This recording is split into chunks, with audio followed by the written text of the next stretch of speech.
it's Sarah. Welcome back to my channel. In today's video, I'm going to be showing you guys how I made these Valentine's Day Mickey ears. These were made from supplies in my New Year's resolution box as well as from Dollar Tree.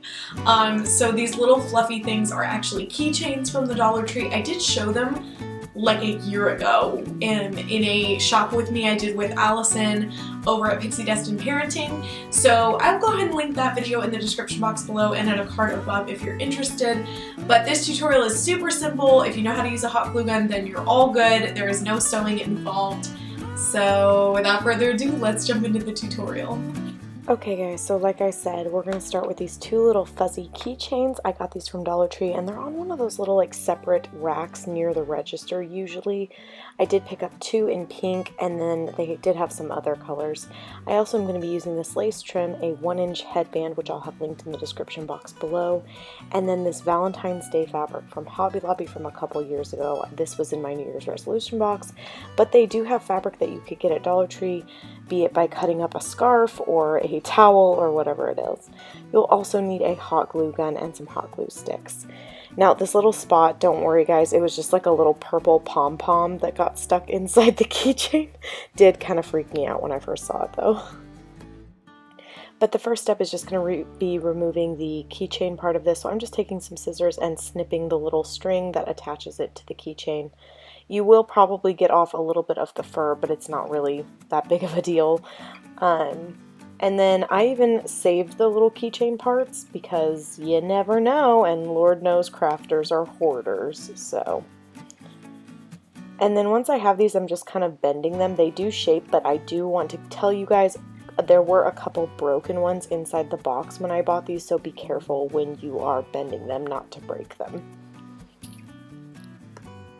Now for the bow, I cut a 9-inch by 6-inch rectangle.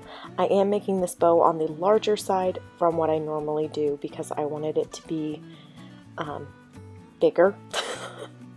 I'm going to start by folding it in half, or folding half of it into the center, I should say.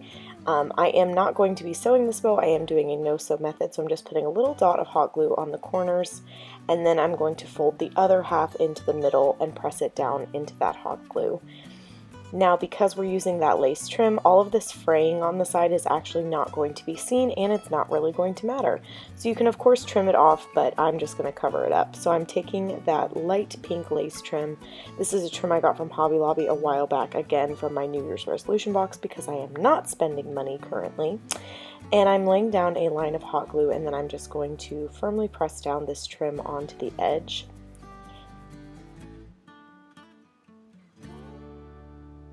And just tapping it down into the hot glue, and then I'm going to flip the bow over and do the same method on the back, just folding over the trim, going kind of in the same method of laying down a line of hot glue. It is easier if you trim off the excess ribbon just so that you're having less to work with, and then just again firmly pressing it down into that hot glue line.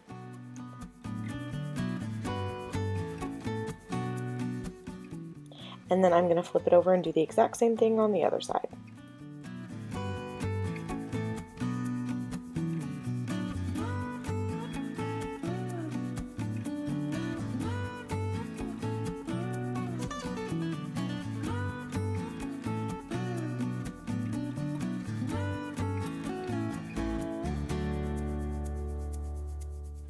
Now that you have the lace added and it looks like a tiny little pillowcase, we are going to take it and we're going to pinch it in the center in order to create that bow shape. So after I have it pinched, I'm going to take my hot glue gun and I'm going to put a little bit of hot glue in between these folds and then pinch it tight and allow for the glue to dry so that it retains that bow shape. Next, you're going to need to cut a strip of fabric in the same fabric that you made the bow out of, and you are going to apply a dot of hot glue onto the bottom of the bow, tap down your fabric, wrap it around, and then snip off the excess, put another dot of hot glue, and firmly press it down.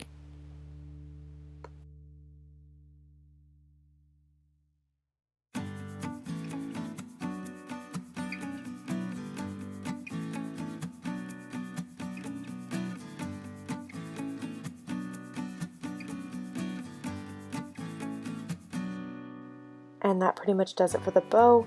You're going to want to kind of fluff it up and then also check it with your ears on your headband just to make sure that you like the sizing of it. This bow is a little bit on the larger side. If you're wanting to make it smaller, you always can. I've done smaller bows in previous tutorials.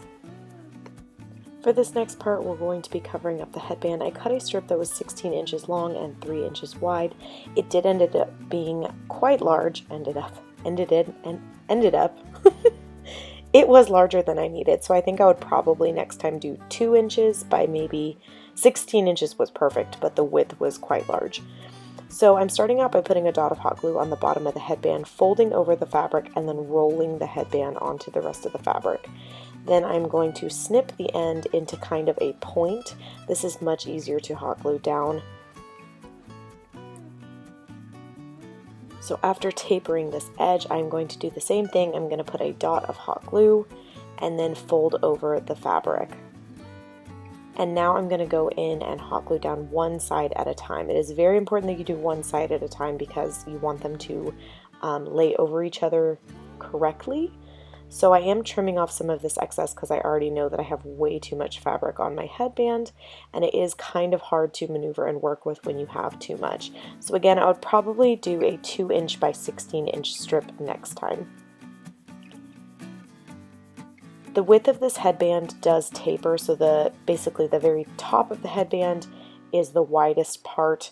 So I did want to leave my fabric wide, but I think I was working with a little bit too much because I didn't love how this headband came out covered. I did do a sequin covered headband when I made some Elsa ears. I'll have that linked in a card above just so you guys can see me covering another headband. I did the exact same method. Basically, you just lay down a line of hot glue and then start pressing down the fabric into the glue. But again, you don't want to be working with too much because you get kind of these weird bunching up things, like the fabric bunches in certain areas just because there's so much of it. But you also don't want too little and then you don't have enough to cover the headband. So I will say this part takes some practice.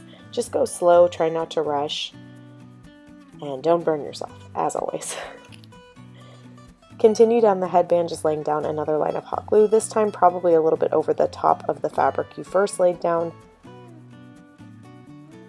And do this all the way down the headband. If you're wanting to do a little bit extra, you could always get a coordinated ribbon, like a red or a pink, and lay it down in the middle of the headband. That would also cover up any mistakes you might have made or weird kind of like bunching up parts. If you have any parts that are kind of popping up, just go in with your hot glue gun and add a little bit more.